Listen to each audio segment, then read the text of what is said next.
Bonsoir et bienvenue à Mallard en liberté sur i24 News. Mon invité ce soir sera le docteur Abdulatif Rachid bin Zayani, qui n'est autre que le ministre des Affaires étrangères du Royaume de Bahreïn. Tout de suite, je vous propose son portrait par Romain Le Petit. Il est devenu l'une des personnalités influentes du monde arabe et même au-delà. Né en 1954, Abdulatif bin Rachid Al Zayani fait ses classes au Royaume-Uni. Le Bahreïn étant jusqu'en 1971 sous protectorat britannique. Il sort diplômé de l'Académie militaire royale en tant qu'ingénieur aéronautique. À ce titre, il devient officier dans les forces de défense de Bahreïn en 1973 jusqu'en 2004. Il commence alors à exercer les fonctions de chef de la sécurité publique en tant que général de division au ministère de l'Intérieur. Puis il est promu au grade de lieutenant général en 2010. Cette même année, il est nommé conseiller du ministre des Affaires étrangères. De 2011 à 2020, il est le secrétaire général du Conseil de coopération du Golfe, l'union économique qui lie le Bahreïn, le Koweït, le Sultanat d'Oman, le Qatar, l'Arabie Saoudite et les Émirats Arabes Unis. En janvier 2020, il quitte ses fonctions pour retrouver le gouvernement bahreïni. Abdulatif bin Rachid Al Zayani est actuellement à 67 ans, le ministre des Affaires étrangères de son pays. En septembre 2020, il est à la Maison-Blanche auprès de Donald Trump et Benyamin Netanyahou et signe l'accord de normalisation des relations entre Bahreïn et Israël, dont il est l'un des principaux artisans. Abdulatif bin Rachid Al Zayani est l'invité cette semaine de Mallard en liberté. Bonsoir et bienvenue à i24 News, Mallard en liberté, bien entendu. Monsieur le ministre, ma première question sera la suivante. Comment évaluez-vous l'impact sur la région des accords d'Abraham signés avec Israël il y a un an ? Vous savez, une nouvelle dynamique s'est mise en place, de nouvelles dynamiques. Grâce aux accords, nous voyons davantage de créativité, de réflexion positive autour de questions communes auxquelles nous nous affrontons dans la région, aux défis auxquels nous nous affrontons, et nous voyons une plus grande volonté véritablement d'œuvrer, de travailler de concert pour trouver des solutions. Donc en règle générale, je pense qu'il y a une vraie volonté, en particulier entre les deux pays, Israël et le Bahreïn, d'avoir une paix chaleureuse. Nous devons en fait fournir des résultats tangibles pour ce processus que nous avons choisi dans nos deux pays de poursuivre, et nous croyons que l'objectif noble et ultime de la paix pour les peuples de la région, cela est en train de se confronter vraiment en réalité à un rocher, un obstacle important qui est de résoudre le conflit israélo-palestinien. Il faut résoudre ce conflit et nous croyons que cela devra être basé sur la solution à deux États, et cela encouragera les populations à suivre la voie de la paix. Est-ce qu'on peut dire aujourd'hui que les Émirats Arabes Unis, c'est-à-dire Bahreïn, l'Arabie Saoudite, Israël, forment à eux quatre un bloc solide face à votre ennemi commun, l'Iran, qui essaye de renouer avec l'Arabie Saoudite? Eh bien, Christian, je voudrais être très clair. La politique étrangère du Bahreïn n'a pas pour cible quelque pays que ce soit. Nous n'aspirons ni à former un bloc face à un autre pays. Cela doit être fort clair. Notre politique est véritablement d'éveiller l'espoir, les attentes, afin de travailler avec tous les pays de la région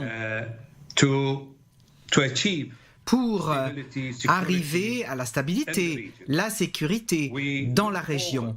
Nous attendons de voir tous les peuples de la région vivre côte à côte, malgré certaines différences d'idéologie, de religion, de foi ou même d'origine ethnique.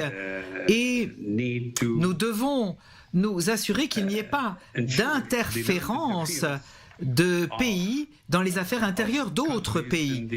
Notre espoir, c'est que tous les peuples de la région puissent jouer un rôle positif, constructif, et nous espérons que l'Iran jouera un rôle constructif dans la région afin d'atteindre cet objectif. Et je crois que cet objectif, on peut y arriver. S'il y a une volonté, eh bien, on trouve toujours la manière d'y arriver.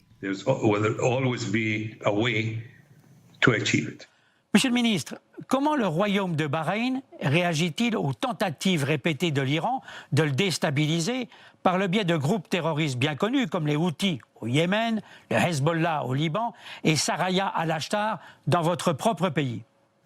Nous avons en fait la main et nous voyons au premier plan comment l'Iran finance, soutient et fournit les groupes terroristes, nous l'avons vu, avec des détonateurs, des armes, des explosifs, des munitions, ils leur fournissent des technologies, y compris des missiles, des drones,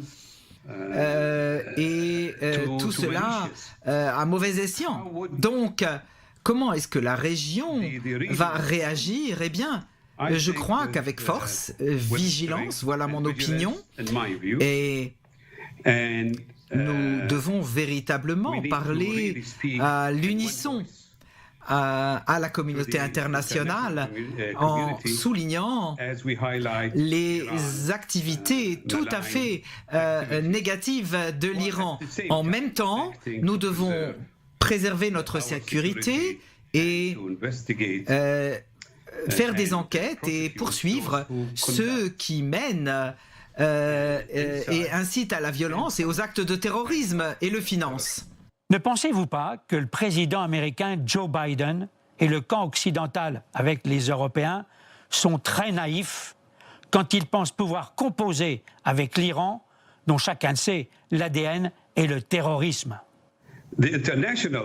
La réponse internationale afin de se mesurer à l'Iran a été clairement de chercher à avancer au-delà du JCPOA et la liste d'options envisageables est vérifiée. Mais ce qui me préoccupe, c'est que n'importe quel autre arrangement ne peut pas se limiter au dossier nucléaire.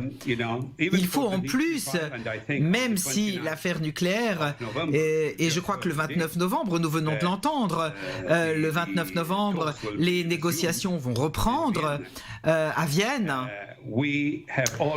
Nous avons toujours demandé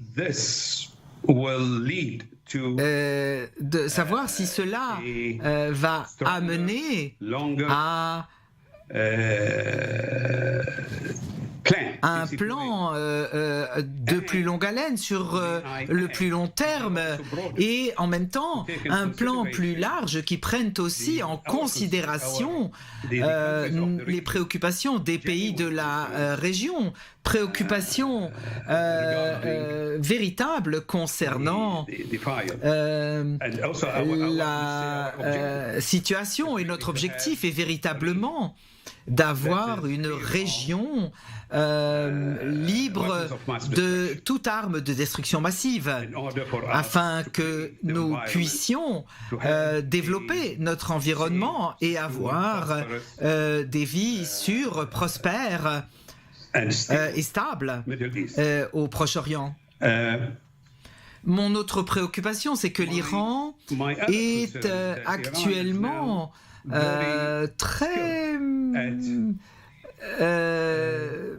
désireux et essaie de jouer un jeu sur la plus longue haleine, sur le plus long terme que la communauté internationale. En fait, ils font miroiter certaines concessions pour gagner du temps, tout en continuant à enrichir et tout en continuant d'autres activités tout à fait agressives. Et j'espère que la communauté internationale va pouvoir comprendre cette tactique et que les choses seront très claires en se concentrant sur la réalité quand ils viennent évaluer les actions de l'Iran.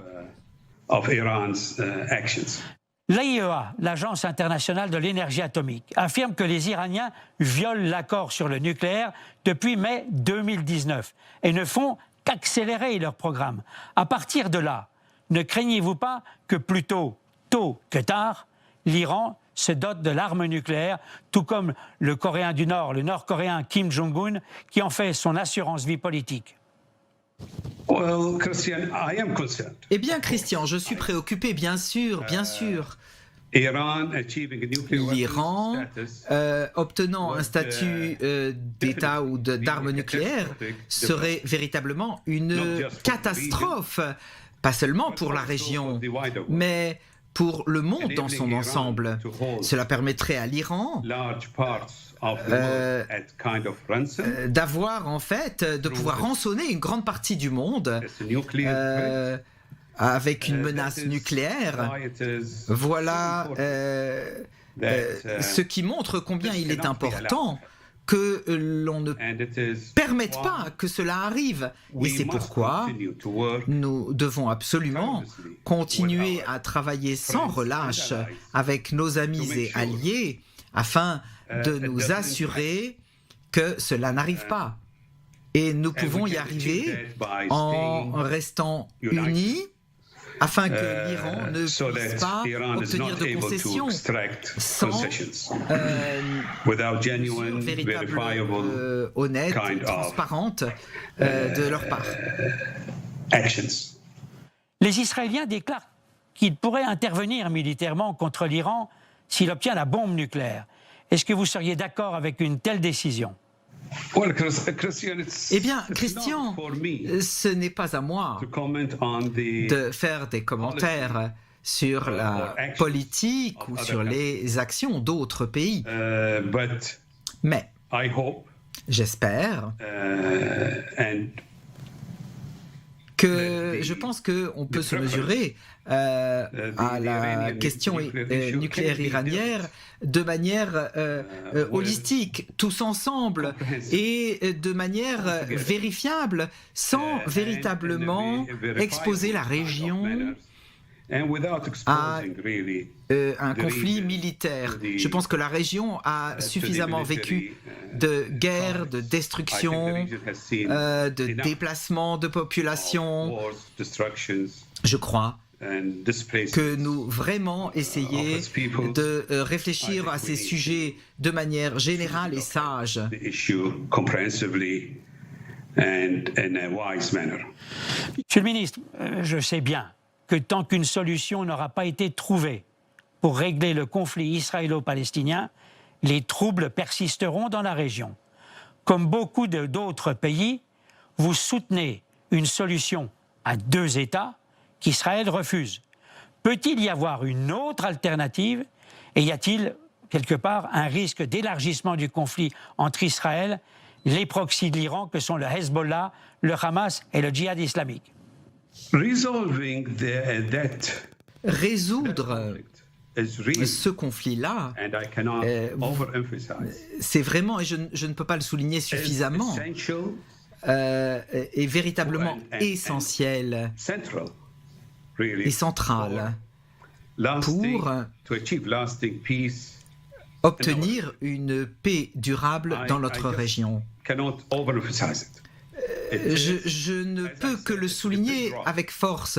Comme je l'ai dit, c'est un obstacle important à l'obtention de la paix. Voilà pourquoi, c'est ce en quoi moi je crois. Ça ne sera pas facile. Bien sûr que ce ne sera pas facile. Nous le voyons depuis 75 ans. Et c'était évident. Mais je crois que c'est essentiel. Si nous souhaitons aller au-delà des conflits et les surmonter. Et véritablement, il faut débloquer le Proche-Orient et ses potentiels. Voilà pourquoi le Bahreïn a choisi de suivre la voie de la paix, parce que nous croyons que la voie de la paix peut permettre d'avancer vers une résolution de ce long conflit, contribuer à sa résolution grâce aux accords d'Abraham,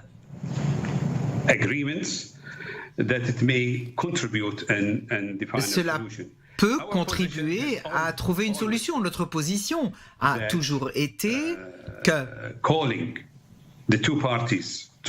appeler aux deux parties de s'asseoir à la table des négociations afin de résoudre ce conflit avec la solution à deux États,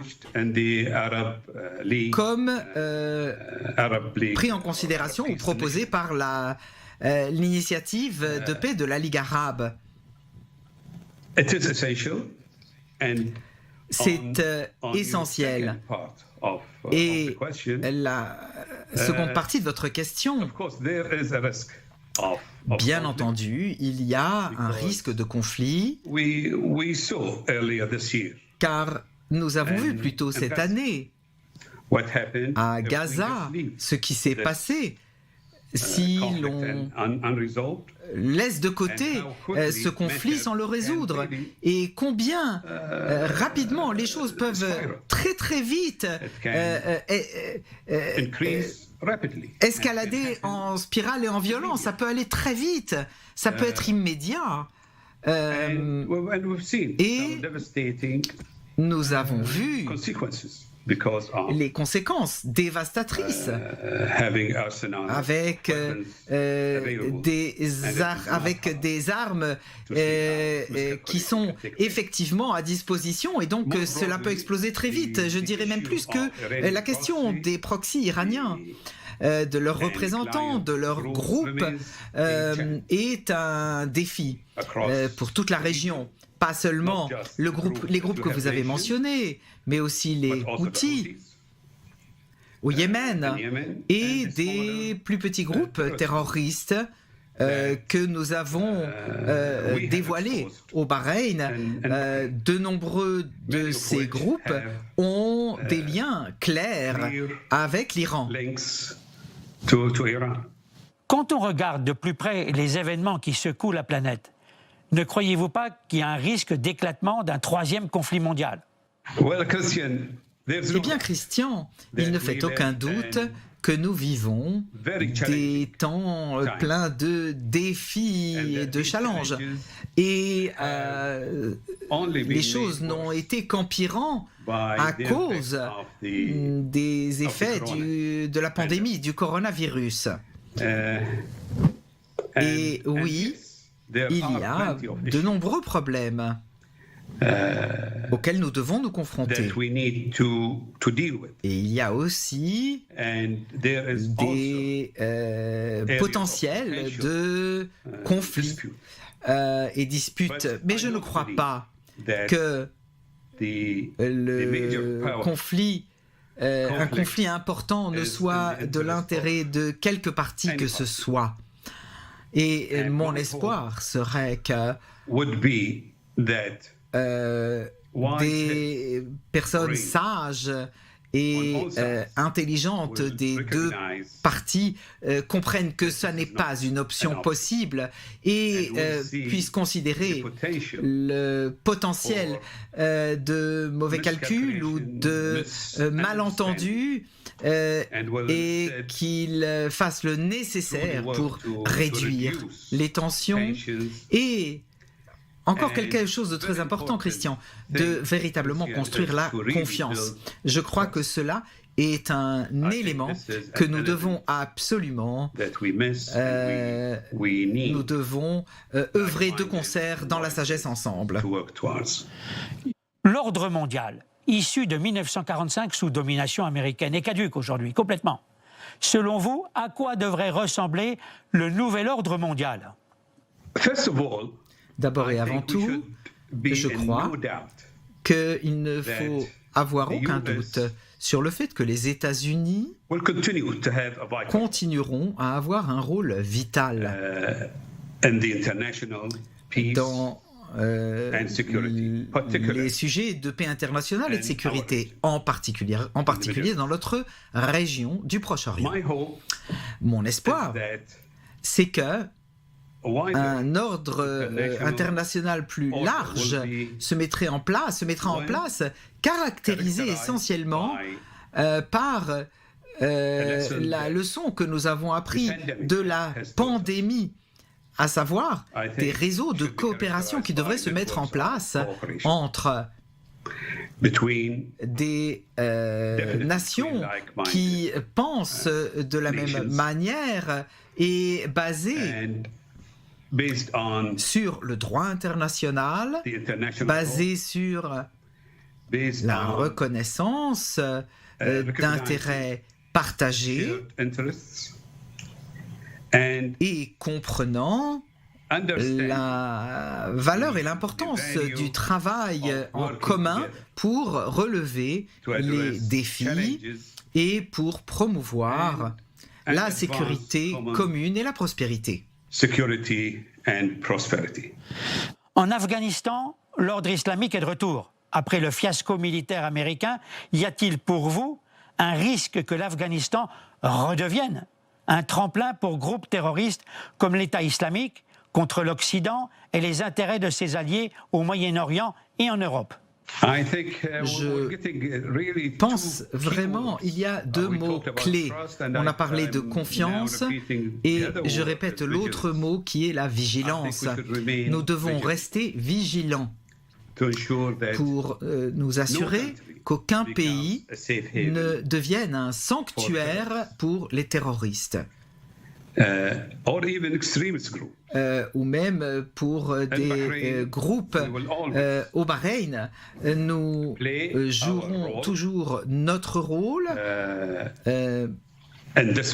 dans ce processus et nous travaillerons avec nos alliés afin de protéger le monde de la menace terroriste.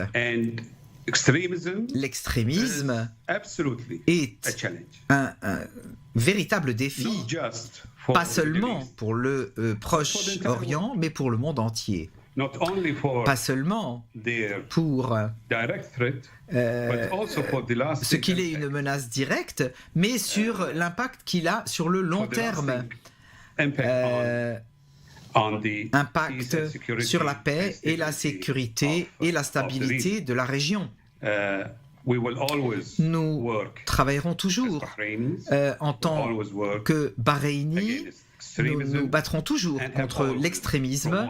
Nous avons toujours promu une culture de principes en quoi nous croyons, le dialogue, le respect mutuel, la coexistence. Comme vous le savez, nous avons notre propre société diverse et nous aspirons à l'ouverture et l'acceptation des autres. Et voilà mon espoir. Oui, allez-y. En tout cas, j'espère que ce type d'approche peut véritablement attirer les habitants de la région en laissant de côté, en excluant les voix extrémistes et en allant vers une atmosphère de confiance et de tolérance. Monsieur le ministre, après le fiasco militaire qu'elle vient d'essuyer, peut-on encore réellement faire confiance à l'Amérique pour intervenir militairement si un de ses alliés était menacé par l'Iran, par exemple? Eh bien, Bahreïn et les États-Unis ont un partenariat de défense et de sécurité depuis de longues années. Et cela a fait ses preuves depuis de longues années pour les deux pays et pour la région dans son ensemble. Nous restons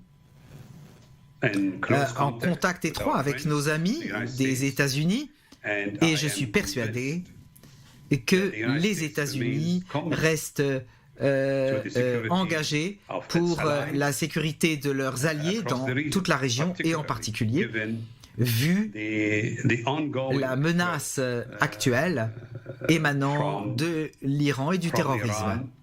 Monsieur le ministre, est-ce que vous êtes inquiet des derniers développements au Liban où je note que les citoyens du royaume de Bahreïn ont dû quitter le pays?